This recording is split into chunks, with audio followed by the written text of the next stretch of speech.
Mon carnet de recherche me glisse des mains, les pages s'éparpillent sur le parquet en chêne poli du bureau de mon père comme des pensées éparses. Le portrait de famille, fraîchement livré et appuyé contre son bureau massif, raconte l'histoire sans un mot.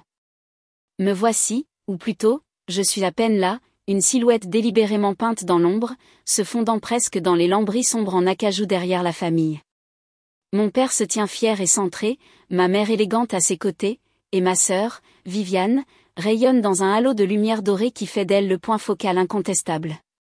Oh, Céleste, je ne savais pas que tu étais là, la voix de ma mère flotte depuis l'embrasure de la porte. Je ne me retourne pas immédiatement, mes yeux fixés sur la note de l'artiste dans le coin inférieur, comme demandé par la famille Leclerc, attention centrale sur Viviane. Les mots me brûlent la rétine. Le portrait est arrivé tôt, dis-je, ma voix plus ferme que le tremblement de mes doigts, juste à temps pour la célébration du dîner de ce soir. Ma mère glisse dans la pièce, son sourire d'excuse habituel en place, celui qui n'atteint jamais ses yeux. Elle se tient à mes côtés, admirant le portrait d'un hochement de tête satisfait. Madame Dubois a vraiment capturé notre essence, tu ne trouves pas? Notre essence, comme si ma quasi-invisibilité était en quelque sorte essentielle à ce que nous sommes en tant que famille. Il y a 3 semaines, nous étions assis autour de la table à manger pour discuter de ce portrait. La voix de mon père résonnait à travers la nappe importée, Viviane sera mise en avant comme le visage de l'avenir des industries Leclerc, personne ne l'a questionné, personne ne m'a regardé. Plus tard, alors que nous nous dispersions, ma mère m'a attrapé le bras. Porte quelque chose de simple pour la pause, ma chérie, avait-elle suggéré d'une voix douce comme du miel, pour ne pas détourner l'attention de ta sœur. Maintenant, en regardant le produit fini, je comprends ce que « quelque chose de simple » signifiait vraiment, devenir le papier peint. Pourquoi suis-je délibérément diminuée dans ce portrait? La question quitte mes lèvres doucement, non pas comme une accusation, mais comme une véritable question. Mes 32 ans m'ont appris que la confrontation directe ne fait que les rendre défensifs. Ma mère soupire, redressant une boucle d'oreille en perles. Ne sois pas dramatique, ma chérie, nous avons tous notre rôle, le tien n'est tout simplement pas sous les feux de la rampe. La cruauté décontractée atterrit comme un coup physique. 30 ans de rejets similaires défilent dans mon esprit, victoire aux concours scientifiques ignorés, découverte de recherches accueillies par un désintérêt poli, réalisation systématiquement éclipsée par les succès plus commercialisables de Viviane. Mes mains cessent de trembler. Avec un calme délibéré, je saisis mon téléphone et prends une photo du portrait. Que fais-tu? Demande ma mère, une note d'alarme dans la voix. Avant que je ne puisse répondre, les pas de mon père résonnent dans le couloir, il entre, les yeux s'éclairant immédiatement sur le portrait. Excellent, il est là. Il tourne autour du tableau, hochant la tête d'approbation. Viviane va adorer ça. Où est-elle? Que quelqu'un trouve Viviane. Il n'a pas reconnu ma présence, malgré le fait qu'il se trouve à 1 mètre de moi. Ma mère me lance un regard d'avertissement, me commandant silencieusement de ne pas faire de scène avant la cérémonie de dévoilement de ce soir. Je me penche pour ramasser mes papiers de recherche éparpillés, mes mouvements calmes et méthodiques. Ce portrait n'est pas une surprise, c'est simplement une preuve physique de ce que j'ai toujours su. Je suis la Leclerc qui existe en marge, autorisée à une place dans la famille à condition de ne pas demander une lumière égale. Mon père continue de discuter de l'emplacement du portrait pour la cérémonie, planifiant l'éclairage optimal pour mettre en valeur la proéminence de Viviane. Si je m'exprime maintenant, si j'objecte à la façon dont je suis traitée, je risque de perdre même cette connexion ténue avec ma famille. La subvention de la fondation qui finance partiellement mes recherches est en jeu. Mon père ne fait jamais de menaces explicites, mais les conséquences ont toujours suivi la désobéissance. Je range mon carnet sous mon bras et me redresse. La réalisation s'impose à moi avec une étrange clarté, ce portrait n'est rien de nouveau, c'est simplement la première fois qu'il rende visible ce qui a toujours été vrai. Il me voit comme une ombre, une idée de dernière minute pour l'enfant en or. La question est maintenant de savoir si je vais continuer à accepter ce rôle.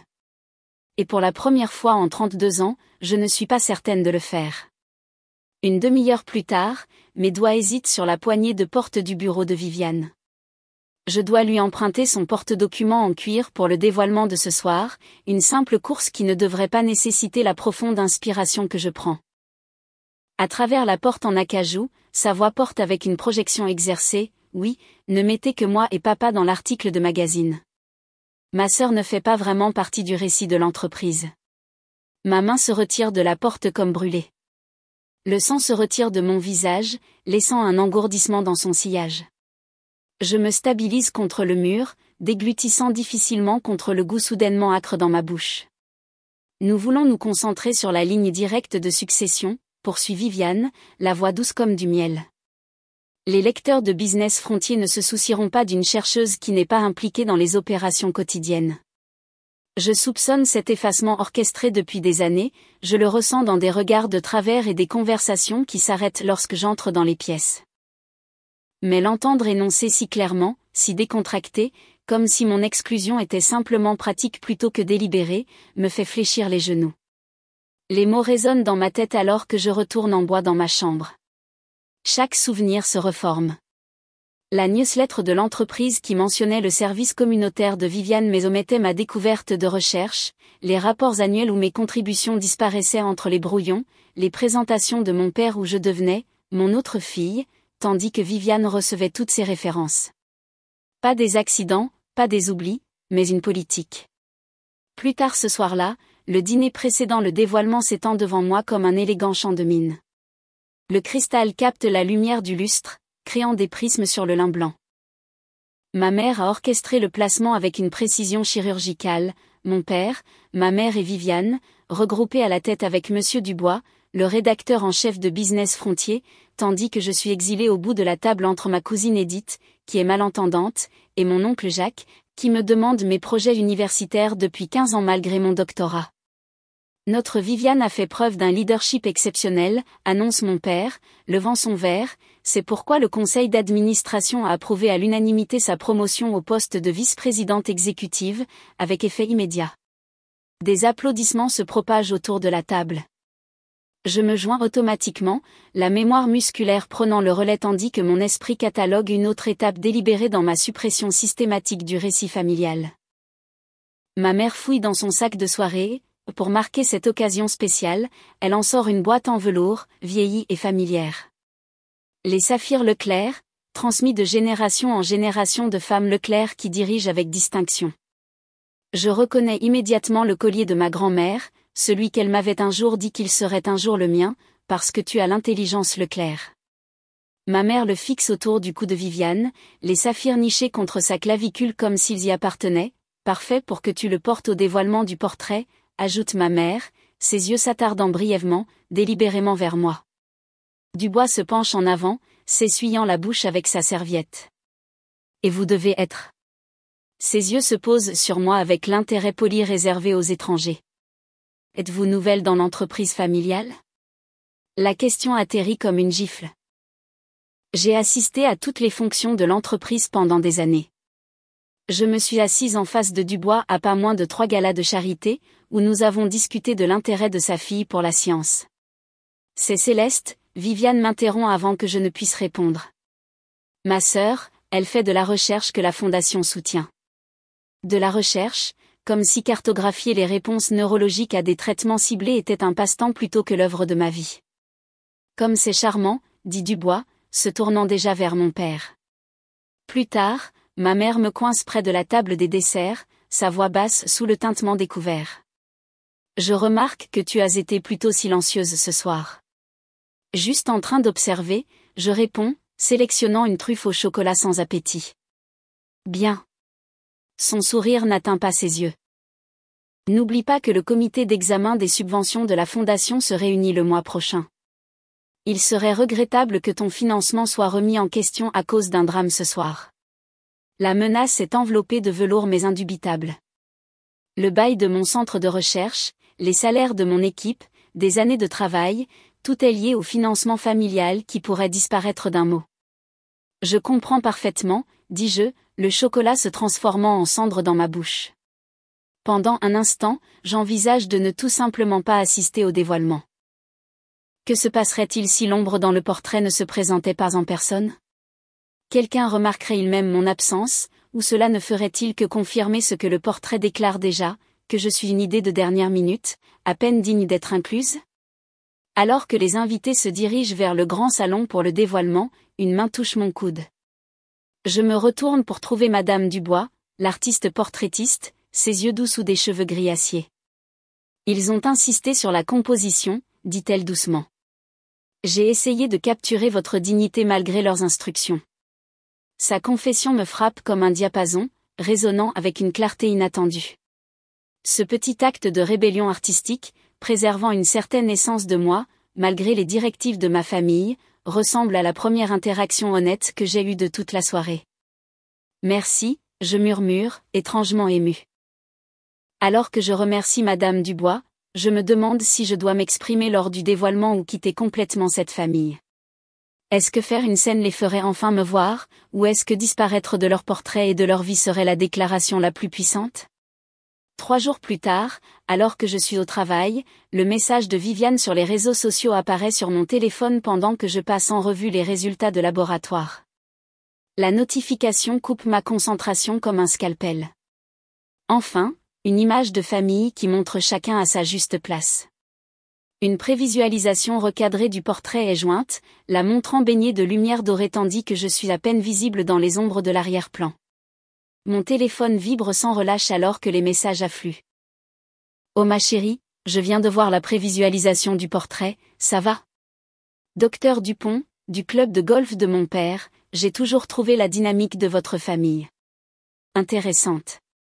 Même la partenaire de bridge de ma mère se sent obligée de commenter, certaines familles ont des façons si curieuses de montrer leur appréciation. Leur pitié atterrit comme de minuscules coupures de papier, piquantes mais trop insignifiantes pour être reconnues individuellement. Je pose le téléphone face vers le bas et retourne à mon microscope, seulement pour constater que mes mains tremblent légèrement, déformant la mise au point de la lame.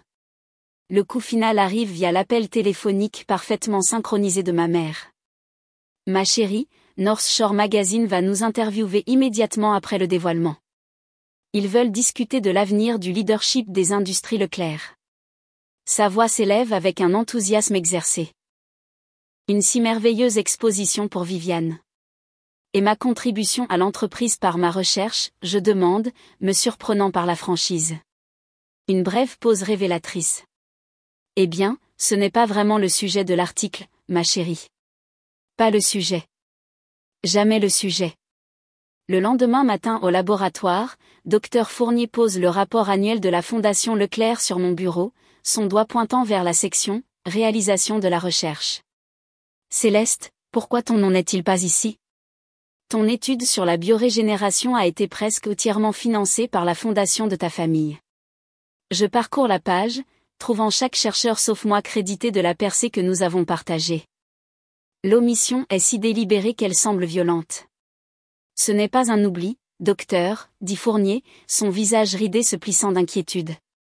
C'est un effacement. Le mot me frappe si profondément qu'il résonne dans tout mon corps. Effacement. C'est exactement ce qu'ils ont fait, supprimant systématiquement les preuves de mes contributions, de mes réalisations, de mon existence même au sein du récit familial. Ce soir-là, j'annule le dîner avec Viviane, prétextant un mal de tête. Ce n'est pas entièrement un mensonge. Les réunions de famille sont devenues physiquement épuisantes. Mon estomac se serre à l'idée d'y assister.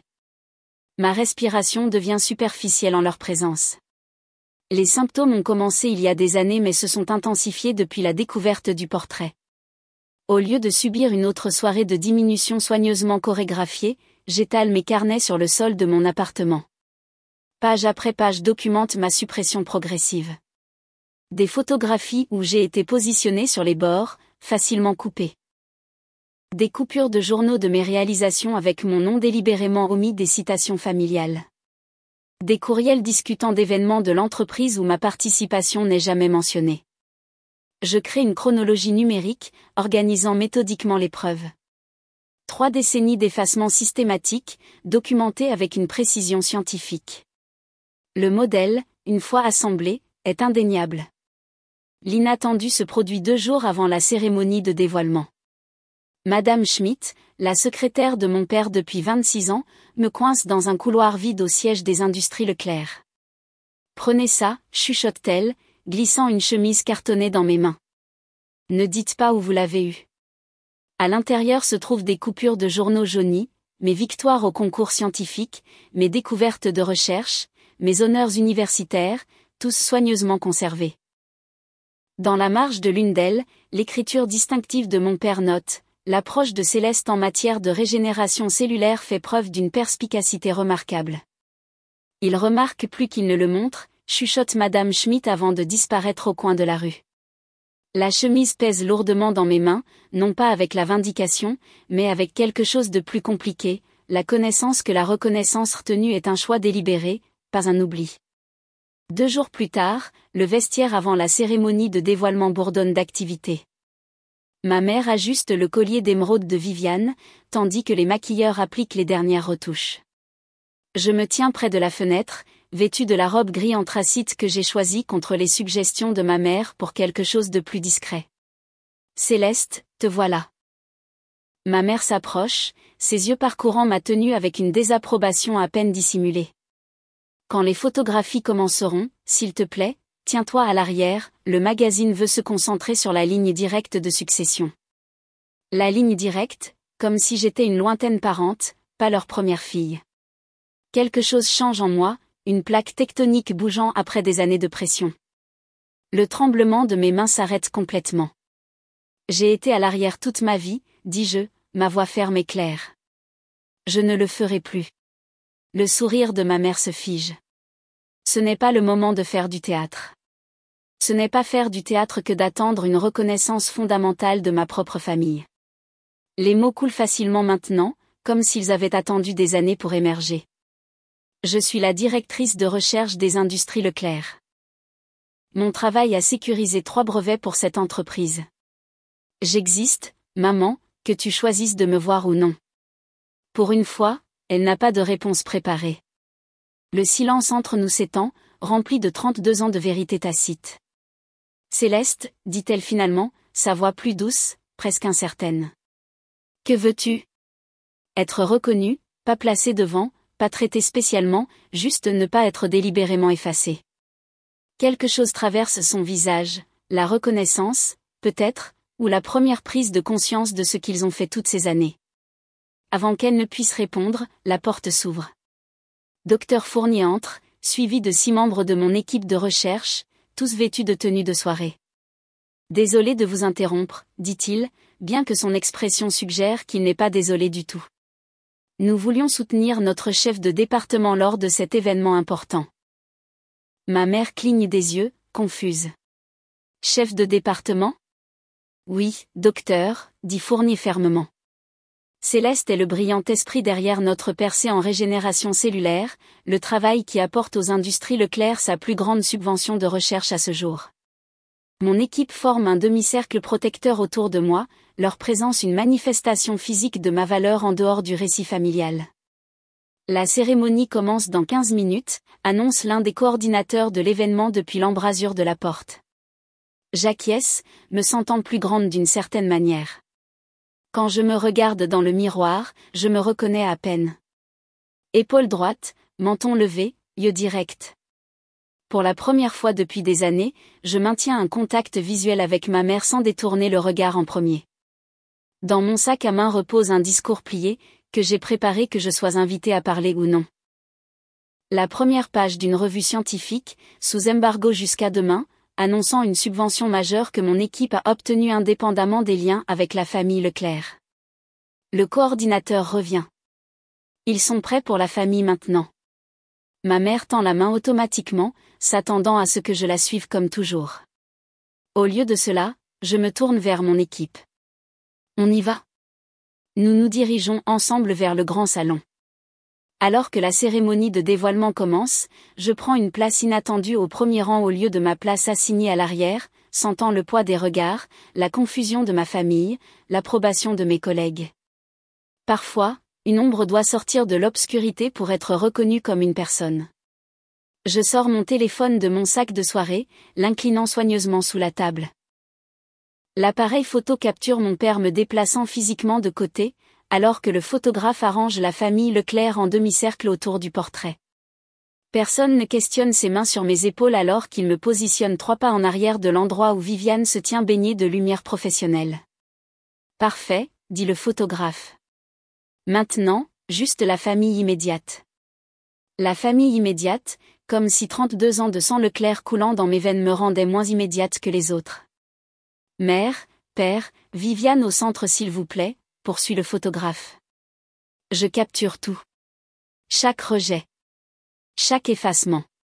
Le son de l'obturateur reste silencieux alors que je documente mon retrait systématique de mon propre récit familial. Lorsque la paume de mon père presse le bas de mon dos, me guidant plus loin du portrait, je sens la chaleur familière de la colère monter de mon ventre à ma poitrine. Céleste. Madame Dubois, l'artiste portraitiste, apparaît à mes côtés, coupe de champagne à la main. J'ai observé. Ses yeux rencontrent les miens, son calme professionnel se fissurant pour révéler quelque chose comme de l'empathie. Je suis désolée, la composition n'était pas mon choix. Je hoche la tête une fois, la gorge serrée. Je sais. De la scène improvisée, la voix de Viviane porte dans toute la pièce, en tant que seul Leclerc poursuivant une réalisation significative dans l'entreprise. Ces mots flottent sur des murmures appréciatifs alors que je capture ce moment aussi, le mensonge préservé dans la permanence numérique. Madame Dubois grimace visiblement. Votre sœur a certainement de la présence. Elle a eu beaucoup de pratique, je réponds, ma voix plus ferme que le tremblement de mes doigts. Viviane conclut son discours sous des applaudissements enthousiastes, puis me repère près du mur du fond. Ses yeux se plissent imperceptiblement pour quiconque n'est pas entraîné par des années de combat fraternel à reconnaître les micro-agressions. Céleste, tu traînes encore ? Sa voix porte juste assez pour que ceux qui se trouvent à proximité entendent. Nous faisons les photos officielles de la famille pour l'article de magazine. Quelque chose change dans la pièce. Monsieur Dubois, le rédacteur en chef du magazine qui a plané près de mon père toute la soirée, se tourne vers moi avec un intérêt soudain. Leclerc, Céleste Leclerc, dit-il, comme s'il testait le nom. Je ne crois pas que nous ayons été correctement présentés. Qu'est-ce que vous faites exactement dans l'entreprise familiale ?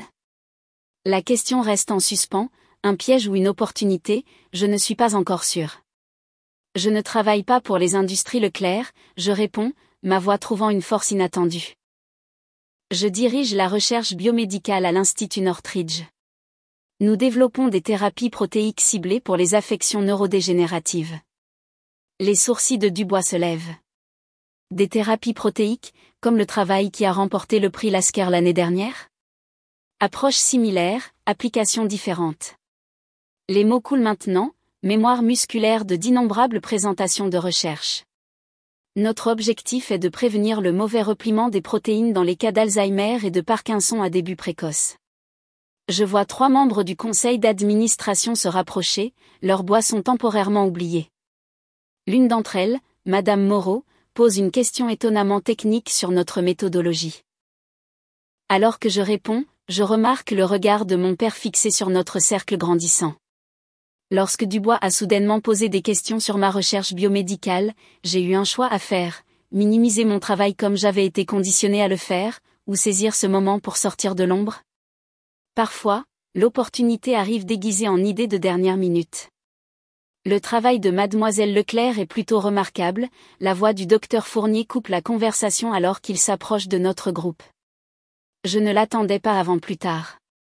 Son équipe vient d'être informée de l'approbation d'une subvention de recherche majeure, l'une des plus importantes accordées dans le domaine cette année. Mon père tourne brusquement la tête. Fondation nationale des sciences, docteur, poursuit Fournier, réussissant d'une manière ou d'une autre à établir un contact visuel avec chaque membre du conseil d'administration simultanément. Il ne finance pas de travaux spéculatifs. Le comité d'examen a qualifié son approche de potentiellement transformatrice. Madame Schmidt, la secrétaire de longue date de mon père, apparaît avec sa tablette. Oh, je cherchais juste les notes de discours, mais j'ai ouvert le mauvais dossier. Elle incline l'écran vers Madame Moreau. Ce sont en fait certaines des premières réalisations de Céleste. Championne scientifique d'État, 3 années de suite. A publié son premier article à 19 ans. Les photos que je n'ai pas vues depuis des années brillent sur l'écran, des versions plus jeunes de moi tenant des trophées que mon père n'a jamais exposés. Je n'en avais aucune idée, dit Dubois, se tournant vers mon père qui a finalement approché notre groupe. Guillaume, pourquoi les industries Leclerc ne présentent-elles pas le travail de Céleste dans vos documents d'innovation? C'est exactement le genre de recherche de pointe qui élève un profil d'entreprise. Mon père se racle la gorge. Le travail de Céleste est séparé de nos intérêts commerciaux fondamentaux. Mais sûrement lié à votre division médicale, rétorque Madame Moreau. Les applications de repliement des protéines pourraient à elles seules révolutionner votre pipeline de développement pharmaceutique. Une rougeur monte le long du cou de mon père alors que d'autres invités gravitent vers notre conversation. Viviane se tient oubliée près du portrait, une coupe de champagne serrée trop fort entre des doigts manucurés. Peut-être devrions-nous passer au dévoilement du portrait, annonce abruptement mon père, sa voix portant une autorité exercée. Si tout le monde veut bien se rassembler. Mais personne ne bouge. Pour la première fois de mémoire, la directive de Guillaume Leclerc tombe à plat alors que les membres du conseil d'administration et les invités continuent de me poser des questions sur ma recherche. Les yeux de mon père rencontrent les miens à travers le cercle de visages intéressés. Quelque chose y scintille, frustration, confusion, ou peut-être la première reconnaissance fragile que la fille qui l'a peinte dans les ombres pourrait ne plus y rester. Mon père me coince près de la table des rafraîchissements, sa main serrant mon coude avec une urgence inattendue. Le dévoilement du portrait est dans quelques minutes, et le désespoir dans ses yeux ne correspond pas à son sourire contrôlé. Céleste, j'ai pensé, dit-il, la voix baissée pour assurer la confidentialité de notre conversation. Nous pourrions commander un portrait séparé de vous pour le couloir de la division de recherche. Je remarque ses yeux se dirigeant vers le groupe de membres du conseil d'administration qui se sont, étonnamment, rassemblés autour du docteur Fournier. Il hoche la tête avec intérêt alors qu'il décrit mon dernier protocole de recherche. Un portrait séparé, je répète, regardant le sourire forcé de mon père se tendre au coin. Oui, quelque chose soulignant vos contributions universitaires. Ses doigts se serrent légèrement sur mon bras. Quelque chose d'approprié pour l'aile scientifique. Approprié, séparé, caché là où les personnes importantes n'auront pas à le voir. C'est généreux de votre part, dis-je, gardant ma voix stable. Il se penche plus près, son eau de Cologne, le même parfum qu'il porte depuis 30 ans, soudainement écœurante. N'oubliez pas qui finance le bail du bâtiment de votre laboratoire? La menace plane entre nous, non plus implicite mais mise à nu. Pendant 3 décennies, ce schéma s'est répété, une inclusion conditionnelle basée sur ma conformité. Le portrait de famille n'en était que la manifestation la plus visible. À ce propos, dis-je, retirant doucement mon bras de son étreinte. Le docteur Fournier s'approche, chronométrant parfaitement son interruption. Il me tend une enveloppe couleur crème, le logo de la Fondation nationale des sciences en relief sur son coin. Elle est arrivée ce matin, dit-il, incapable de contenir son sourire. J'ai pensé que vous voudriez la voir pour ce soir. Les yeux de mon père se plissent sur l'enveloppe alors que je brise le sceau et déplie la lettre officielle à l'intérieur. Le montant de la subvention 8 millions d'euros sur 5 ans semble pulser sur la page en gras noir. On m'a accordé la subvention d'innovation biomédicale, dis-je, rencontrant directement le regard de mon père. Financement complet, supervision indépendante. Je laisse les implications s'installer. Je n'ai plus besoin d'être dans votre portrait pour être visible. Je suis. Son visage pâlit légèrement, le masque de contrôle glissant juste une seconde avant qu'il ne se reprenne. Eh bien, c'est une nouvelle inattendue. Pour vous, peut-être. Je glisse la lettre dans ma poche, mais je travaille pour ça depuis des années. Le maître de cérémonie annonce que le dévoilement du portrait va commencer sous peu. Mon père redresse sa cravate, un geste nerveux que j'ai rarement vu. Nous devrions poursuivre cette discussion plus tard, dit-il, reculant déjà. Il n'y a plus rien à discuter. Je me dirige vers le hall principal où les invités se rassemblent avec anticipation. Ma mère s'affaire avec le drap de velours drapé sur l'énorme portrait, tandis que Viviane pose près de lui pour des photographies. Le technicien à qui j'ai parlé plus tôt capte mon regard et me fait un signe de tête subtil. Quand on m'appelle pour quelques remarques avant le dévoilement, j'approche du petit pupitre d'un pas mesuré. La confusion de ma mère est évidente, je n'étais pas au programme des orateurs. L'héritage Leclerc a toujours été une question de vision, je commence, alors j'aimerais partager ma vision avec vous ce soir. Je presse la petite télécommande dans ma paume. Derrière moi, le mur opposé au portrait s'illumine d'une projection, un montage numérique de mon parcours scientifique. Des images de laboratoire, des photos d'équipe, des moments de percée capturés au fil des années de travail que ma famille n'a jamais pris la peine de voir. Ma mère signale frénétiquement au technicien de couper la présentation, mais Dubois lui-même lui barre le chemin, son attention fixée sur les images captivantes qui défilent sur le mur. Alors que le portrait Leclerc montre une perspective de notre famille, je continue, ma voix plus forte qu'elle ne l'a jamais été dans cette maison, je voulais partager une autre réalité, une qui existe au-delà de ces murs. La dernière diapositive apparaît, la maquette de la couverture du Scientific American du mois prochain, présentant le protocole de traitement révolutionnaire de notre laboratoire.